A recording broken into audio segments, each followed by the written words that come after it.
questions. I heard that you and Sword are now working on videos together, which I think is really exciting to hear about mother-daughter collaborations. Like, could you share a little bit of how that is going? Well, we don't have a commitment to do so many videos a month or anything like that. Sword has her own channel. I have my channel. And sometimes we do things together, and a lot of times we do things separately. So our collabs are just going to happen naturally whenever we're working on something where one person's activity complements the others. See, but I like that because this is what I wanted, like, for years. Like, I like that we do the live streams together and you bring people on. But in my real life, I don't feel like anybody I know in my day-to-day life is supportive of all of, like, what I do with YouTube. In fact, they kind of make fun of it, or they look down upon it, or they tell me I shouldn't do it anymore. And I wish I could just meet someone like that lives here that would be interested in, like, supporting me. Like, I've had online friends that are interested in this format that do YouTube like us. They're like, yeah, you know, if I live nearby, I'd help you out. But in my day-to-day life, I wouldn't feel comfortable approaching anybody because already I've had so many reactions from my family, like, why do you do a YouTube video like this? Or if you do a video, you should just do a cooking video. And the type of videos that they think I should do are the type of videos that get so few views that why would I want to just direct myself to that? Well, we did a cooking video, and true, it's not getting that many views. Yeah, it's not, and we're not the only ones, because there were some bigger YouTubers. They said they used to spend like hours recipe prepping and they would do those kind of videos and they just didn't get the views. Whereas if they went in and they were talking about a trending topic, that's what would bring in the views. Right. So what are these squishies? Let's talk about squishies. Okay. Can you tell me about squishies? Because I had never heard of a squishy until you told me about the squishy. I don't know what they are really. You know that you're younger than me, and I'm so old that squishy does not mean anything to me, but it's this kind of foamy, you know, it's foam plastic. Mm-hmm. And apparently there are toys like this that are made, I don't know for whom, but I mean, they look like toys for babies, maybe, or dogs or something. It sounds like a dog toy, like squishy, squishy. Like, I know, like, the dogs, they like those things that squish. Or I had this hedgehog that was for a dog that I would throw at my cat to keep it from, sounds horrible, not at my cat, but throw so it wouldn't run out the door. So it'd be a distraction, like, to get out the door. And it was squishy. There was this trending video by a teenage girl, and people were sending her old squishies. And her child, they asked her to make them better, to improve on them. So she takes scissors, cut off bits, and then paste other bits on there and say, oh, look, this is so much better. I don't understand that. I don't understand why. I don't know. You know what I'm going to guess? Just my guessing, like, it's something unusual. So first off, kids are kind of fascinated by it anyway, but other people are going to click on it because they're like, why is she cutting this up? And why are people thinking it's better? Because basically what it sounds like to me is people are sending her things that are almost like trash, and she's cutting them up and putting them back together again and making a video about it. And it's so unusual. People are clicking on it because it's just different. It's kind of novel. I don't think she could keep making 100 videos about that, though, but maybe she can. Maybe there are enough people that are not interested. And is it like, I don't know. I could do a video about these roses. Bought me these roses, and they're chocolate. So after you finish eating it, you don't have the rose up here anymore because this foil is ruined and the chocolate's gone. Yeah. I suppose I could put a different rose up here. You could do a squishy rose. It could be like a squishy. Right. Yeah, it could be. Yeah. I may be a little bit younger than you, but I don't always understand all the trending things, because even when I was very young, like the age of these people, I don't feel like I always understood. Like, okay, here's an example. Thing I can equate it to from my generation, like in the early to mid 90s, there was this thing called the hacky sack. I don't know if you've ever heard of that. Have you heard of that? It No. was the weirdest thing. It was like, it looked like this little crochet thing, and it was kind of squishy. And these Oh, boys would go out at recess, and they would kick it back and forth, and then they would like push on it. But I never understood why, because they would just be standing in a circle, and they would kick it back and forth, and sometimes they would squish it because they would kind of squish up. But it wasn't exactly squishy. It was just like collapsible, because I don't know what it was filled with, rice or some sort of squishy oh, material. I don't know. Like, I just don't get it. It didn't make any it sense. was like a bean bag. It's kind of like that, but it was like they were like kicking it around, and I thought, well, why not just play with a ball? I didn't really understand, because it was like this big, and you're just kicking it, and I don't really understand what the point is. Right. Yeah, when I was in elementary school in Israel, we would collect mishmish pits, which are actually in English apricot pits. Mm-hmm. And the boys liked to play with them as if they were marbles, but of course they weren't as good as marbles. But there was a period of time when the more of those pits that you had, like the richer you were among the kids. Okay, like it was kind of like a collection thing. That was kind of the thing with the pogs. Like, that was another thing that kind of escaped me too. Like, there were these little round things. They were called pogs, and they had like different designs on them, and kids would collect them. And I guess some of them would like flip them or do like some sort of game with them. But I never really understood. And we thought, oh, pogs is this new thing. But then my mom worked with this lady who said when she grew up in Hawaii in the 60s that she was the pog champion. So it was like something that had been popular and came back. But I still to this day don't really understand that concept, because it's like just like this little round thing. It's shaped like a quarter but bigger. They have designs on them. You can collect them, give them to friends, or you can like flip them or do. I just don't get it. Like, I guess I'm missing out on some cultural lexicon of the thing. Yeah, and my mother said that when she was a little girl, and that was a long time ago, uh, they used to collect foils of chocolates, so it was customary, for instance, if a guest came over, they might bring you a little, what was called a bonbonniere. It had bonbons in it. And, Mm-hmm. and then the kids would keep the foil, and they would straighten it out. And sometimes there were pictures on the foil and things like that. And they'd have a collection. And the more of those they had, the better. And sometimes they would trade with others. So maybe what the squishy thing is about is like it's more about collecting, and people collect them, and then one that they think can be improved, they like this woman because she has a collection of them, so they want to see what she does with them. Is that what it could be about? Yeah, but I think there's a huge popularity issue there for some reason, and I don't know why. She's popular. So if she does this, then that's a very popular thing. I think if I tried to do it, it would never be popular. Yeah, I don't think it would be with most people. There's just something about somebody, they do something, and everybody's like, wow, that's so amazing. Like, I remember when I was a kid, like people thought, well, just here's an example. If you bought like clothes at the thrift store, that you were destitute and that you should shop at high-end stores, but then all of a sudden in the 90s that became trendy, like to shop at boutiques, and then it went the other way where now they're charging almost hundreds of dollars for like a thrifted outfit, which to me is almost ridiculous, because you could find something similar on eBay or the Goodwill. I don't know. Like, it sounds trendy to some extent, but somebody does it, like a particular person does this, and then Yeah, all of a sudden it's super popular. right. So I'm afraid that I will never start any of these trends. Uh, Well,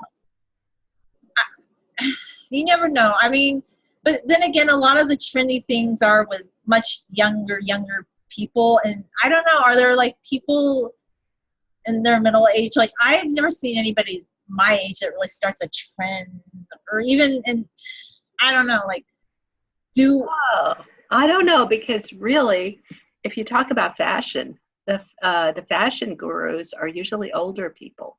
Yeah, that's true. I mean, they do start trends, but I It's guess, I yeah, you're right. it's fashionable, but yeah, yeah. Uh, Well, yeah, you're probably right then. I've been wearing my hair in a certain way that just was the way that I wore it. And I've had people tell me I look like Frida Kahlo, or I look unusual, or I'm the only person that can pull it off. Yeah, Like, I like it. yeah, and I like when I wear my hair like that, but there was this one problem. I think somebody thought I was, okay, they're asking me if I want to be in a picture for a magazine locally, which is Oh, cool. I'm excited about that, but I think he thought I was maybe Hispanic, and I'm going to have to explain to him I'm not, and I wear my hair like this because he said, oh, it's culturally inclusive, which is really cool, and I am kind of diverse, but I think he thought I was from a different background or something just because I was wearing my hair like Frida. so was it like a Hispanic magazine or something? No, it's a local magazine. The gentleman who asked me, he's actually a Caucasian reporter, but he was like, "Oh, we should have some other covers that are more culturally inclusive." And when he said that, I thought, well, maybe he thought I was like Hispanic, which I think is great if you are, but I'm not. I just happen to be wearing my hair that way, and I didn't really know how to respond to him. I just wear my hair that way. It's not a cultural thing. It's just a thing that I started doing with my hair because it's long. Right. Yeah. So I don't know. It was just kind of a strange. And then afterwards, I didn't really know what to say. So it's like, Yeah. Well, people make all sorts of weird assumptions, and half the time they don't even tell you what the assumption was, and you don't know how to respond to that. yeah, I just think it's a cool hairstyle. It's kind of fun, and that's it. Like, I have long hair. It's an easy way to wear your hair. And by the way, a lot of people around the world like do a crown braid. That's really all it is. It kind of looks like the way that Frida Kahlo wore her hair. But another thing about Frida Kahlo is she was half German. So maybe the inspiration for that hairdo could have been like European, because a lot of European women wore their hair that way. And Yeah. I don't know. I'm not trying to like say what it is, but people make an assumption about a hairdo, and it's just like, Well, I mean, the whole name Hispanic. Well, you do know that Spain is in Europe, right? So of course, why would yeah, you assume that somebody who's Hispanic is not European? Why would you do that? they're all Hispanic people are very European. Some of them are very European. Some of them I think are primarily Spanish ancestry, maybe some native ancestry, but a lot of them have primarily Spanish ancestry. Yeah. So yeah, we have such bizarre ideas about what it would be to be Hispanic anyway in this country, don't you think? Yeah, we do. And I didn't mean to take the topic off context. I just, when somebody said that to me, it's like, I don't know how to respond to that. Yeah, I understand. It's kind of like those people who ask me, "What are you?" and I don't know what to say. Yeah. I'm Julia. And Yeah. anyway, getting back to the squishy thing, like, I don't really understand like why some people are really popular when they start a trend. I can't really quantify that. Right. Me neither. So maybe I'll start a trend of people who have a cold and continue to There to might be some people that would be like, hey, I have a cold too. I want to join. Actually, I really like this background. Is this a picture that you took? no, it came with a Zoom package. I love it. Like, because when I tried to do my pictures, that's where I had the problem. I looked like a sci-fi monster. Well, actually, my hair does kind of go in and out. I don't know if you noticed. A little bit, but not as much. Like, it was in my hair. I was like, Yeah, it's like I have snakes in my hair and they're coiling there. Can you see that? There. but I kind of like it. I feel like you're in a tropical scene and you're maybe like looking for something. I don't know. Right. Yeah, I guess what I wanted to say about colds is everybody says if only we could find a cure for the common cold, and I don't want them to find that cure. Do you know why? Why? Because then they would make it mandatory to be vaccinated against the common cold. They probably would. Yeah. But you know, with the flu shot thing, I don't get it. I don't ever get the flu shot. I've never had one. Did I ever tell you that? Yeah, you told me. Yeah. But they make you feel like, oh, you have to go get it. It's going to prevent, like, getting the flu. But a lot of people I know, I don't want to say everybody, they still get it because it gives you an immunity towards, like, a small percentage of like viruses you could contract. So I don't see the point of getting a shot for something when you could get sick anyway. What's the point of Right, that? exactly. So I don't think that they're going to take away all the diseases. And every time they tried to, they made life worse for those people who are healthy. Yeah, and I have some allergies too. I don't go get allergy shots either. Like I know that like the flowers come out, my eyes water, and some people they go to the doctor and they have to get an allergy shot, or they think that every 6 months they have to go to the doctor and get their blood tested to see if they're deficient in this and that. But I don't really see the point because then you're at the doctor all the time getting this, getting that, and I don't know, is it people used to go to the doctor, I feel like, for more necessary things, but now it just seems like they want us to go to the doctor like all the time.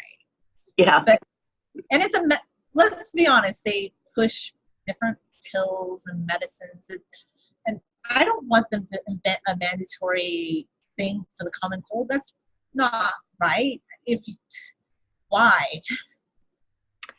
Well, at the moment they invent it, here's what's going to happen. And I can say this about the common cold because they haven't done it yet. So I'm not talking against the current established process. But here's what they're going to do. They're going to make a list of people who don't have to take it. Those people will be, the very sick people or people who have immune compromised systems. They're not going to be required to take that. But then everybody that they haven't put on that list will have to take it. And some of the people receiving the shot will actually be immune compromised, but they won't know it till they get the shot. And they're going to have terrible results. And people will say, oh, it's worth it. So as to keep all the population from getting sick. But it's really a very socialist way of passing the buck. Yeah. It sounds like it. I don't think it should be mandatory at all, but I could see how they would try to, like kids in school would probably be mandated to get this common But not cold. all the kids, and probably influential people could get their kids to be kept off. They would get a special note saying, my child does not have to have this. And they'll say, your child has to have it so that my child will never get sick. And they'll call it herd immunity. But what I don't understand is everybody's always had colds. I can understand if you want to get vaccinations for certain things that in the past were really horrible, like the measles and things like that. But the mandatory vaccine. I had the measles. So it's ridiculous to say that it's really horrible. When they tell younger people that it's really horrible, they start telling the stories of the people who died of the measles. But most people had the measles and didn't die. Probably the people who died had something the matter with them to begin with, that their immune system was not working. They had the compromised immunity. Yeah, exactly. And then I'm not saying don't take care of those people. Take care of them. Keep them safe. But it's not everybody else's job to take care of them, Yeah, I see what you're saying. Like, you don't feel like it should be mandatory to get these vaccinations, which I don't see why it has to be like. Well, yeah, but first of all, you're saying something horrible. By the time they have a vaccine against the common cold, they will tell you how many people died of the common cold. And then it will sound like something horrible. Well, the only people who die of the common cold are people who are very, very sick already. Yeah. You don't normally die of the common cold. It's not really a horrible thing. It's just uncomfortable and not fun, but not horrible. Yeah, it's not fun. And I've noticed, actually, they kind of do that with the flu shot right now. They have this horror story that if you don't go get the flu vaccination, that you're going to be one of those people that die in the hospital. And I've always thought that was kind of irresponsible reporting because you're fear mongering, and then you're kind of making people feel like they have to get the flu shot because they might be one of the. I don't like. So every disease is horrible in its own way, but they're turning every childhood disease into The Black Death. Now, were you vaccinated against the chicken pox, or were you? No, I had chicken pox. They used to Okay. have pox parties where they took you around people who had chicken pox so you could get the chicken pox. And I was taken to a chicken pox because this lady's kids had chicken pox, and I know that's how I got the chicken pox, because they're like, well, if you, but like now they say if you have the chicken pox and you're around somebody who didn't have the chicken pox, you might give this person this and that now. I've heard that too. Right. So now my daughter had to be vaccinated against the chicken pox. And those people who have never had chicken pox probably think it's a horrible disease. I just remember being very itchy and I was told not to scratch. But I did it anyway. I just went in there. I was like, itchy. Right. Yeah. So I just think that the more people, the more vaccines that you have to get, the more people in the next generation turn up to have very high anxiety levels and also problems with autism.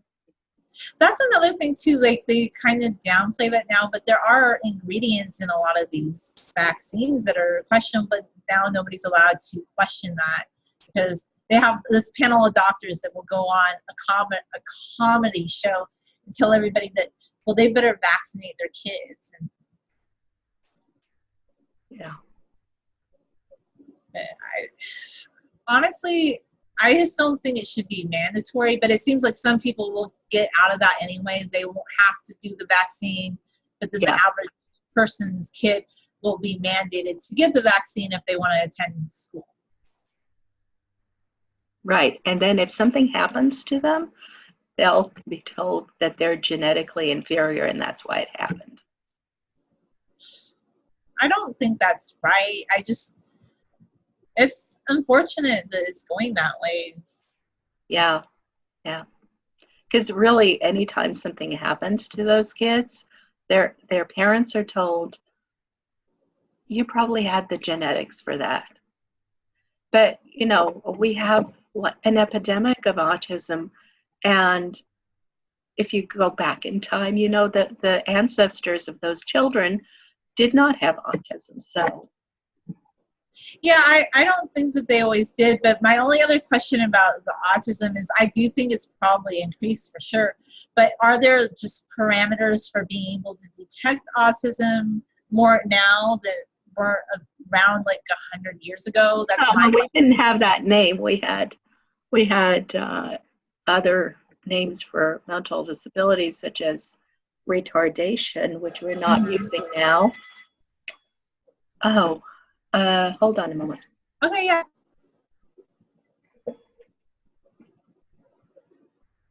Anyway, while Aya's away, I was just going to say that it's been super hot. She might cut this part out later. But it's been humid too. And I need to sign off. Okay, no worries. Okay, I'll talk to you later. Okay, bye, Aya.